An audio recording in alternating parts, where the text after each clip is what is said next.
Welcome to TiniTalk. This is a podcast by the Coach Partnership, and our intent with these podcasts is basically to bridge ontology and universal themes that really bind us together as human beings, right?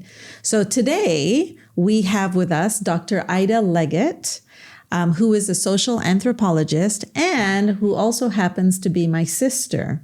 For those of you listening to this podcast, if you enjoy it, which I think you will, there's actually another episode where we do together we're unpacking celebration. So that's an earlier episode. But today, we're going to be talking about the link between anthropology and ontology, which both asks these really huge questions around what does it mean to be human, right? So let's just start with the question, what is anthropology? It is very simple, but at its most basic, anthropology is the study of human beings. But anthropology is divided into four major subfields. One is linguistics, right? Linguistic anthropology, which is the study of being human through language. The other is biological anthropology, and those anthropologists look at human beings at the very level of their body, their DNA even, and also they examine non-human primates to try and hypothesize what humans were like before they became Homo sapien, right? Then there's archaeology. That's also under the umbrella of anthropology. And archaeologists study the past through the examination of material remains. So archaeologists study the pyramids, but for the most part, American archaeologists also focus on smaller civilizations. So Native American dwellings, anything that you examine usually prehistorically, before the advent of writing. So archaeologists do that. They dig holes, they find pots and they try to rebuild what the past had been like for that civilization. I myself am in America, we are called cultural anthropologists. And that's the fourth, right? That's the fourth. In the UK, they are called social anthropologists. And we study contemporary human societies. And we do it very specifically through the in-depth examination of that one society. So for my dissertation, I studied for 18 months in northern Thailand. And so I was interested in Thai culture. So I had to learn the language.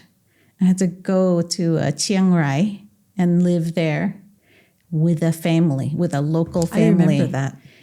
And I ate the food and talked to the people in Thai to better understand what Thai culture is like. So we believe through intensive field work with the culture that we're interested in, then we better understand what is going on. So right. I am a cultural or a social anthropologist. I just want to jump in because it's really just listening to you talk about it so clearly around what exactly is anthropology. I'm making the links to ontology, which is what we do, right?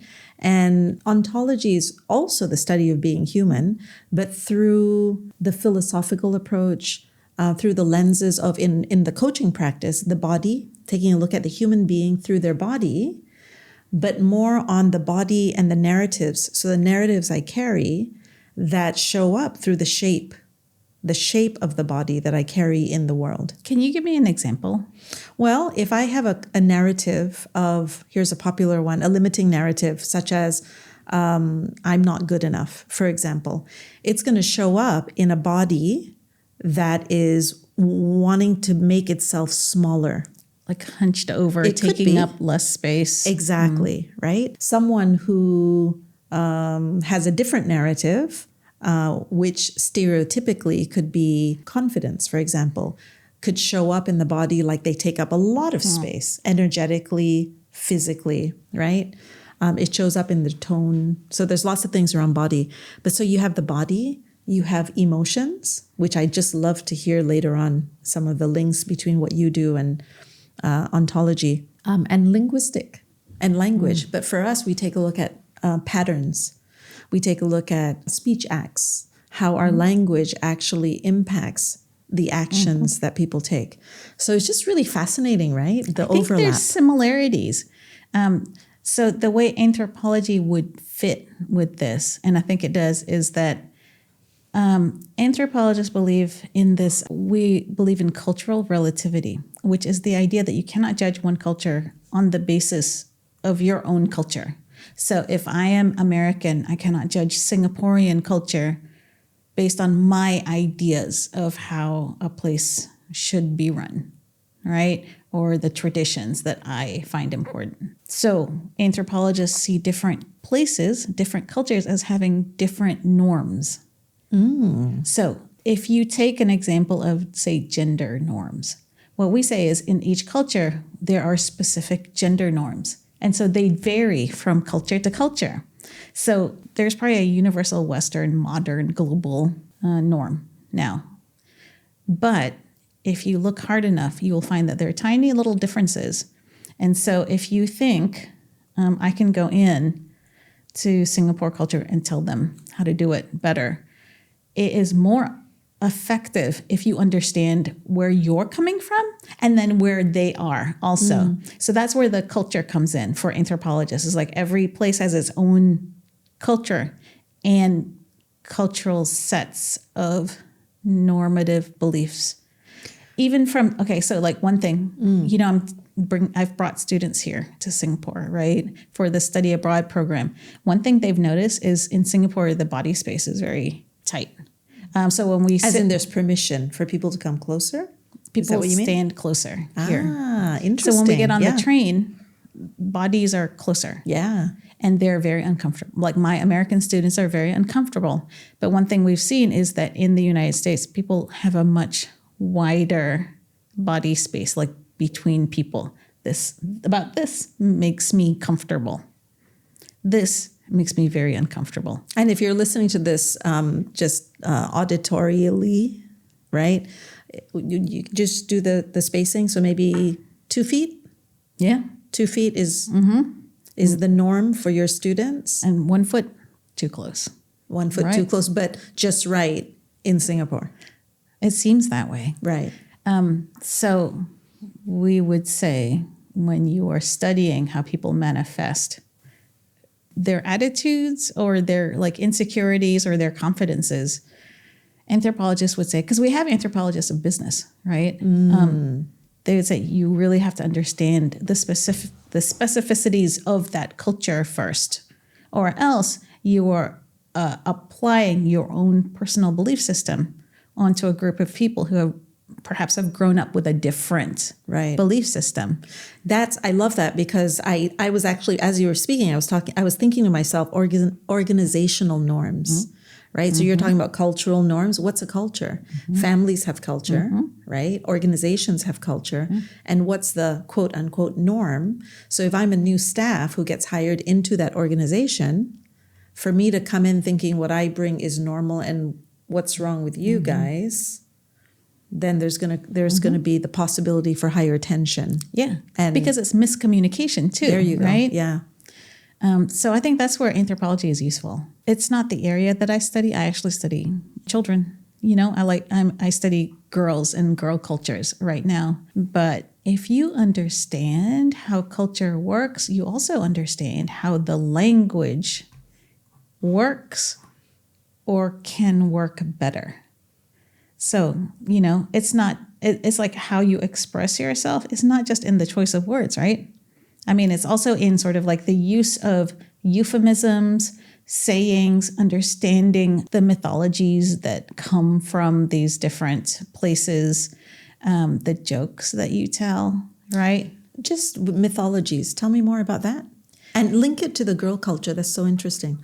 For example, in the United States, we have this Horatio Alger story of you work hard and you will be a success. It is the story of you pull yourself up by the bootstraps mentality. So through hard work, you can achieve anything. And on a really large level, it is a myth.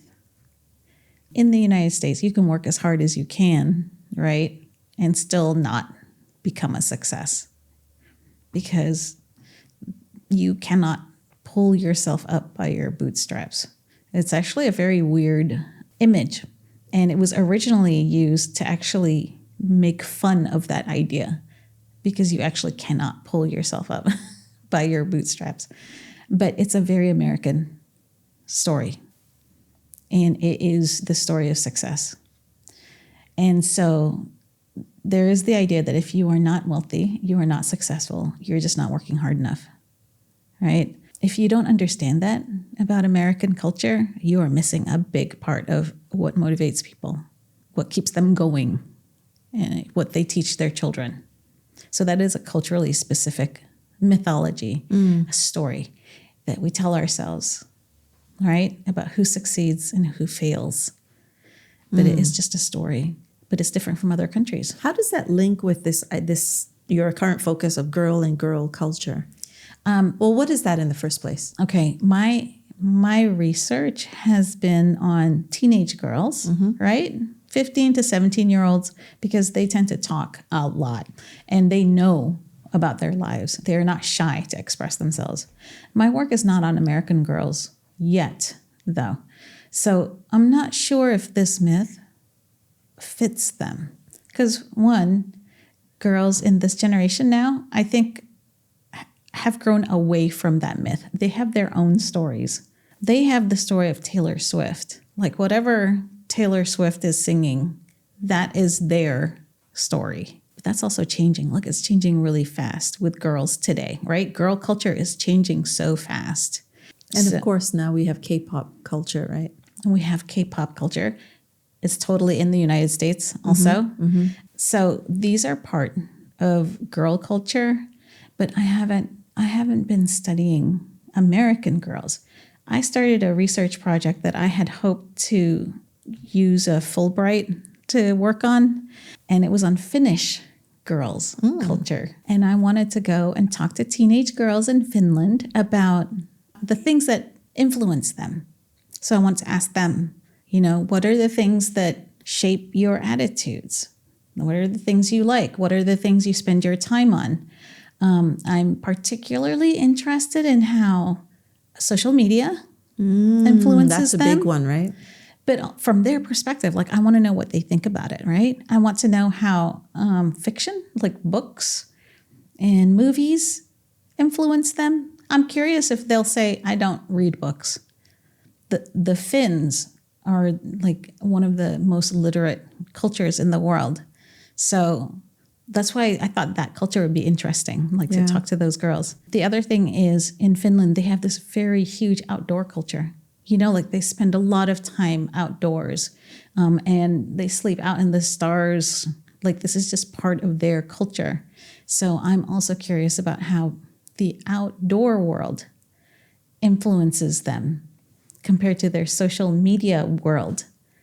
So one is virtual. Actually, that's interesting, right? yeah. And then one is real. In America, virtual, social media communities feel more real to young people than their neighbors or their family. They feel closer to their Instagram followers or who they follow on Instagram than they do to the people who live on the same street. Yeah. And the link I'm making, there's two thoughts I have. The first thing is the link I'm making is the polarity between just using outdoor, living under the stars, and the influence of just being in nature, and the polarity, I guess, of living on my device, right? And the impact, and my second thought coming to my mind is the impact it has on the stories I carry, because that's what I do, right?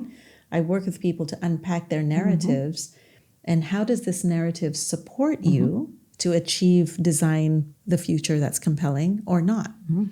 I would say, and we're also slaves to a limited set of narratives. Maybe some people would say we have unlimited narratives. I don't think we have unlimited narratives. Tell me more. Why do you say that?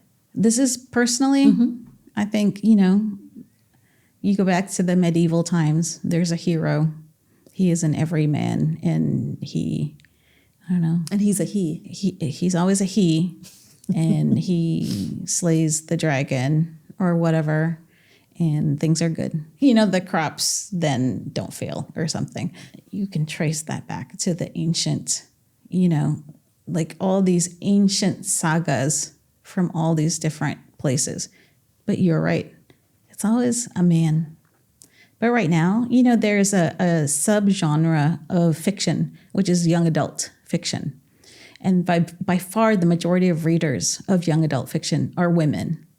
And I think it's girls. I think it's young women, but I don't have the statistics for that.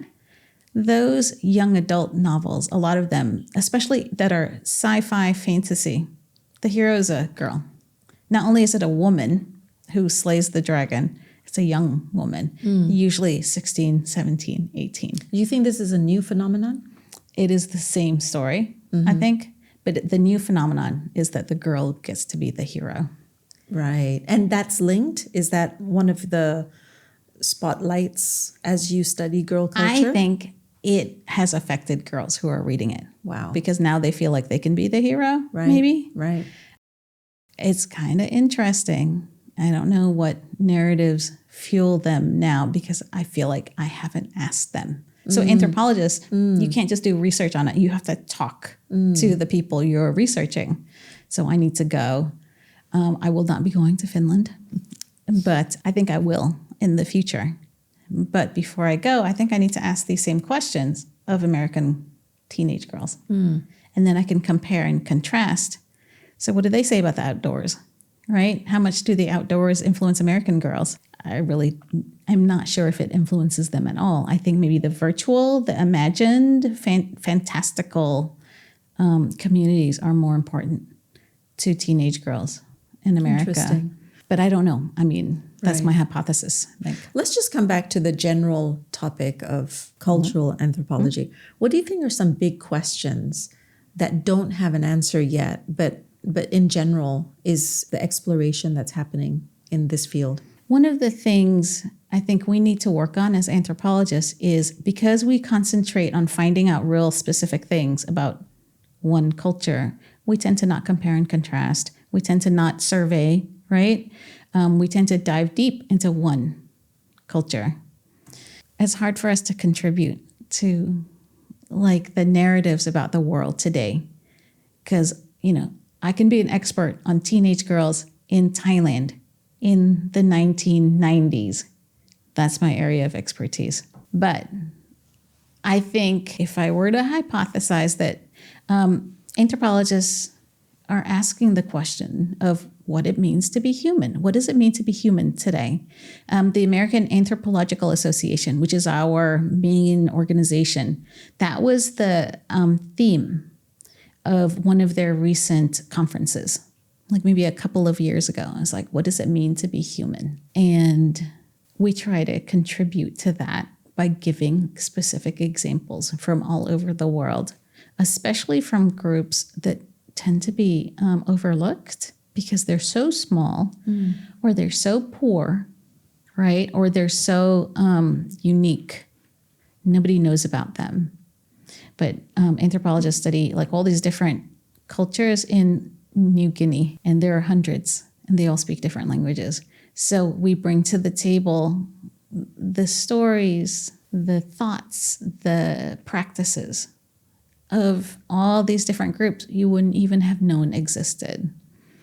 And then when you put it all together, you have the bits and pieces, right? The little mosaic pieces that put together make up what it means to be human today. It's not all modern and global. But it's also not all poverty, right? And sickness. It's like an amalgam. It's all that and more put together. And then it becomes its own thing. Where do you think, because you mentioned the 4 different domains of anthropology, linguistic, biological, et cetera, archaeological, and yours, which is cultural. If you were to combine all of the, would I say, breakthrough discoveries, what do you think this is uncovering towards the possible evolution, ongoing evolution of being human? So anthropology was really created during the Victorian era and became this four disparate fields because our founders believed to understand people, you have to understand all their different parts, their past, their present, their physicalness, and their language. We say that we take a holistic perspective. It's a holistic perspective on the world. And so some of the things anthropologists are doing now is they're seeing how people have taken what we have and then made it something new all over the world. Example? Contemporary technologies. People are using global, when they play video games, they can play video games with people all over the world, right? And they make friends with people all over the world. They're starting to find friendships virtually that way, because when you're playing video games with people who live halfway around the world, young people today are feeling closer to them than they do to people in their own society. And so I think the idea of community is changing.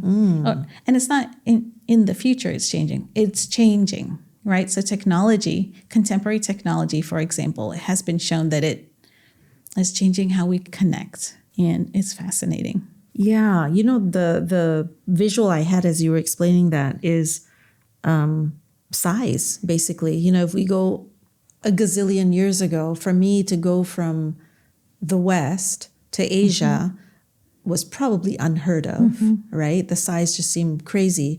But today, as you say, video games, we're playing. You automatically connected. Yeah, it's instantaneous with someone on the other side of the world. And we have Google Translate now, which is like science fiction. Like you can communicate with someone in a country whose language you don't understand, but with Google Translate, you can communicate. Isn't that fascinating? And so if we link it then to the work that I do around coaching and just the ontological approach of being with people and unpacking their stories so that they become more productive, effective, is how is this impacting their evolution as a human being, as an executive, as a leader, right? If suddenly I realize my ability to connect with people has just become so much more accessible, my ability to shift my conversation or understand another human being just becomes much more accessible.